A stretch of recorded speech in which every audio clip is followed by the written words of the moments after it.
Magandang umaga po sa bawat isa sa inyo. Welcome back to our 365 Daily Devotions. Gusto ko po munang batiin si Lynn and microchurch natin sa Tacloban. Hello po sa bawat isa sa inyo.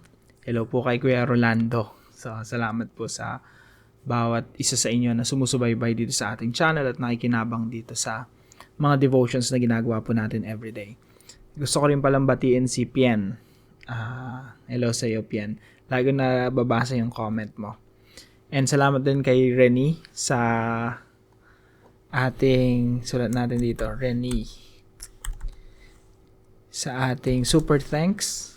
And kay Pien. And kay Ate Lynn. Yan. Pumapasok sa isipan ko recently, no? Hello po sa bawat isa sa inyo. Ito pong araw na ito po yung huli nating installment sa ating series na Seeking God's Guidance and Wisdom. Hiningi po natin yung gabay ng ating Panginoon at the same time yung katalinuhan at karunungan na nagmumula sa Kanya. Now, dito po sa Proverbs chapter 4 verse 7, ang sabi po rito, "The beginning of wisdom is this. Get wisdom. Though it cost all you have, get understanding."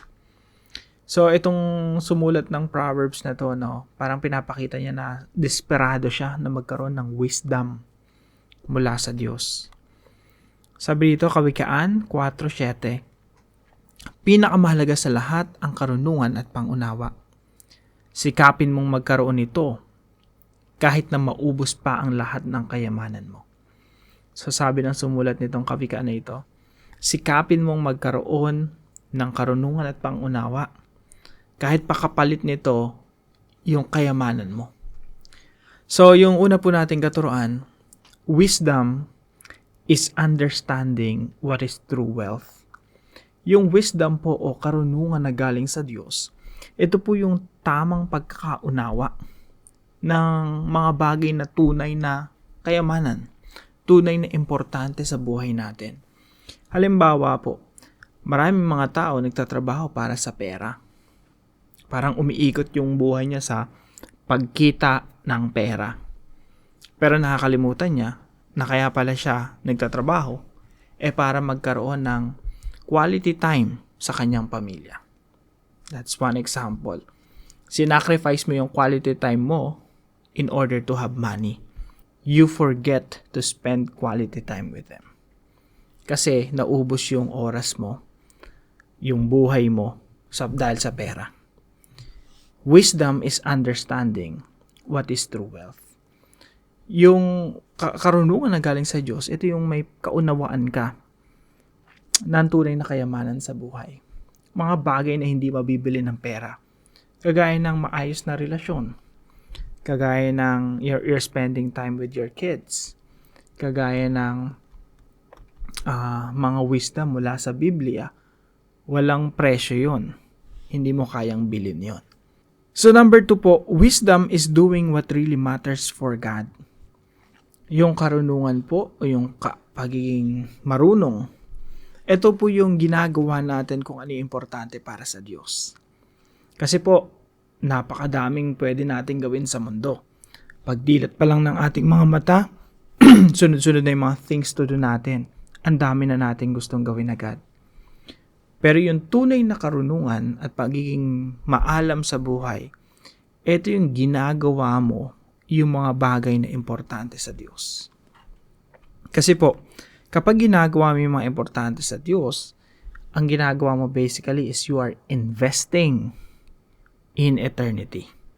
Now, marami po tayong pinag-i-investan. Pinag-i-investan ng buhay, panahon, at pera. Now, kapag in-invest mo yung panahon mo, pera mo, oras mo, lakas mo, sa mga bagay na hindi importante para sa Diyos, tinitiyak ko sa iyo kapatid, sinasayang mo lang yung buhay mo. Sinasayang mo lang yung pera mo. Sinasayang mo lang lahat ng meron ka. Wisdom po, yung totoong wisdom, is doing what really matters for God. Kaya napakahalaga na yung karunungan hinihingi mo sa Diyos. Kasi po ang tunay na karunungan nanggagaling sa Diyos. Ang tunay na pamamaraan kung paano ka dapat mabuhay nanggagaling din sa Diyos. Yung purpose mo sa buhay, nagmumula rin sa Diyos yan. At kung ano yung mga bagay na pinopursu mo, hinahabol mo, gusto mong mangyari, gusto mong maganap, gusto mong maisabuhay, magmumula rin yan sa Diyos. Because wisdom is doing what really matters for God. Pag tinanong mo si Lord right now, Lord, ano ba yung mga bagay na gusto mong ginagawa ko? Unang-una po yan, yung madala natin yung ating pamilya, mga kaibigan, sa paanan ng Panginoong Hesukristo. Nang sila rin ay makakilala sa Panginoong Hesukristo. Kapag tinanong mo si Lord, Lord, ito ba yung gusto mo? Sasabihin ni Lord sa'yo, 2 thumbs up. Yes, that's what I really want. I want to be the center of your family. So, wisdom is doing what really matters for God. Yung karunungan po ay ginagawa natin, yung mga bagay na totoong importante sa Diyos. Kaya lagi natin tinatanong, Lord, paano ba ako dapat mabuhay? Lord, ano ba yung mga bagay na gusto yung ginagawa ko? Kasi sa totoo lang, marami po tayong mga bagay na hindi gusto ng Diyos na pinag-i-investan natin ng panahon, ng oras at ng lakas. Number 3 po, wisdom is prioritizing priceless things. Yung wisdom po, ito yung pinaprioritize natin, inuuna natin yung mga bagay na walang presyo. Tingnan niyo po. Sabi po rito, pinakamahalaga sa lahat ang karunungan at pangunawa. Yung karunungan at pangunawa, hindi mo kayang bilhin, walang presyo yan, priceless yan. Yung karunungan sa Diyos, yung pagkakaalam kung paano ka dapat mabuhay dito sa mundo, that's something priceless. Kasi ang daming tao dito sa mundo nabubuhay lang, humihinga lang. Pero without a purpose, without fulfilling something significant, something important. Marami pong nabubuhay dito sa mundo, umiikot lang yung buhay nila sa trabaho. Now, sa atin po, mga Kristiyano, mga tagasunod ng ating Panginoong Hesukristo, merong reason kung ba tayo nabubuhay. May purpose. Yan po ay nagmumula sa Diyos. Meron pong tayong ginagawa dito sa mundo na walang presyo. Kumbaga, hindi kayang bilhin ng pera. Kaya sabi rito, sikapin mong magkaroon nito. Sikapin mong magkaroon ng karunungan sa Diyos, na mumula sa Diyos, upang malaman mo kung paano ka dapat mabuhay sa mundo. Paano mo dapat ginagamit yung oras mo, yung pera mo, yung lakas mo, yung buhay mo. Sikapin mong magkaroon ng wisdom. Kasi po, sa totoo lang mga kapatid, hindi po tayo nadadagdagan ng buhay. Every time na nagbe-birthday ka, hindi naman nadadagdagan yung buhay mo eh. Nababawasan ka actually. Umiikli yung panahon natin dito sa mundo. And we should not waste our lives. Hindi po natin dapat sinasayang ating mga buhay. Kaya sikapin natin magkaroon ng wisdom mula sa Diyos. Sikapin natin maunawaan paano ba mabuhay, paano ba gastusin ng pera, paano ba gastusin ng enerhiya natin, paano ba gamitin ang lakas natin, ang oras natin, ang buhay natin. So, kahit na maubos pa ang lahat ng kayamanan mo, sikapin mo na magkaroon ng mga priceless na mga bagay. Katulad ng pagpahalagan mo ang iyong pamilya. Higit sa lahat, priceless yon. Spend time with your kids. Lumalaki sila, tumatanda sila. Minsan nga, nakakalungkot lang, no? And nakikisimpatya rin ako sa mga magulang na kailangan mag-abroad. Kasi kailangan naman talaga na hindi nila nasusundan ng yung paglaki ng kanilang mga anak.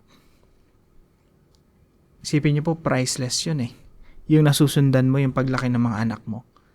Pero dahil sa, kinakailangan, minsan kailangan mong pumunta sa ibang bansa para magtrabaho. So, minsan, nangyayari talaga yun, no? Kailangan natin ng pera. Pero minsan ang nagiging kapalit ay yung time natin with our kids, time natin with our family. Kaya nga, ang advice ko sa mga nakakausap ko ng mga OFW, earn as much as you can, save as much as you can. And then, yung savings mo, wag mong waldasin. Kasi yung mga panahon na meron kang kumikita ka, nagkakaroon ka ng pera, yun yung mga panahon na hindi ka nagkakaroon ng oras sa anak mo. those are the times you don't spend quality time with your kids. Kaya huwag mong sayangin yung sweldo mo. Gamitin mo yun para pagbalik mo, you can spend quality time with your kids. That's something priceless. Hindi kayang bilhin ng pera. So, wisdom is prioritizing priceless things. Kaya po sa application natin dito, dahil ngayon naunawaan natin, no, na marami palang klase ng kayamanan at hindi lang pera ang kayamanan. Na okay lang palang maubos yung kayamanan mo para magkaroon pa ng isang kayamanan. Anong kayamanan po iyon? Karunungan. Paano natin gagamitin yung ating buhay. So, unang application po natin dito, understand the purpose of money. Unawain po natin yung purpose ng money. Hindi po dapat tayo nagwawaldas ng pera, lalo na pag kumikita tayo sa ibang bansa. No, inuubos natin ang inuubos. Tipirin natin, magsumikap tayong kumita ng pera, tipirin natin at yung mga naiipon natin, gamitin natin sa further investment, for example. Kasi ang purpose po ng pera, it's not to earn money itself. We're not working for money just to have money. We're working for money in order to use our money for the glory of God. Na magamit mo yung pera mo talagang makatulong sa pamilya mo. That brings glory to God.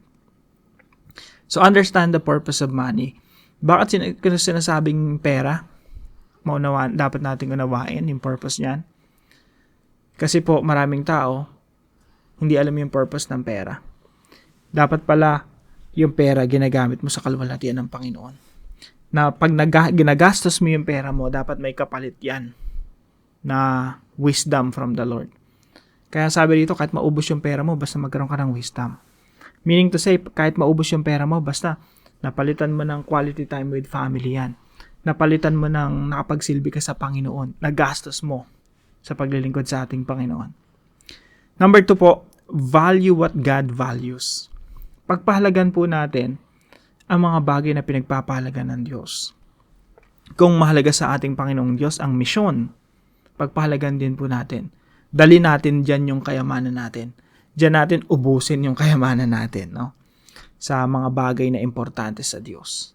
At kailanman, hindi ka magkakamali kapag ginamit mo yung iyong kayamanan upang magkaroon ng kayamanan mula sa Diyos. Ibang klaseng kayamanan. Sa talata po natin, no, get wisdom, though it cost all you have, get understanding. So, pinagpapalit mo yung kayamanan mo kung kinakailangan para magkaroon ng wisdom from the Lord. So, pwede nating gamitin din yung kayamanan natin in order to serve God better. Hindi po tayo nag-iipon ng kayamanan para maging mayaman lang. We use our money for better purposes, for a God-glorifying purpose. Number 3 po, pursue spiritual wealth. Unahin po natin na magkaroon tayo ng kayamanan na spiritual. Halimbawa po niyan yung yung nagkakaroon tayo ng mga anak sa pananampalataya. Ayun talaga, kahit meron kang maraming pera, gastusin mo para lang magkaroon ka ng anak sa pananampalataya. Yung mailapit mo yung mga pamilya mo, membro ng pamilya mo sa Diyos. Even though in the process gumagastos ka ng pera, that's perfectly fine. Nag-i-invest ka sa pangwalang hanggan. So, pursue spiritual wealth. Para po sa ating discussion, are you already wealthy in what really matters for God? Ikaw ba ay mayaman na ngayon? Kahit hindi sa pera, kahit hindi sa kayamanan na material, ikaw ba ay mayaman na ngayon sa mga bagay na importante sa Diyos? Katulad ng pagkakaroon ng mga anak sa pananampalataya? Or mayaman sa wisdom from the Lord?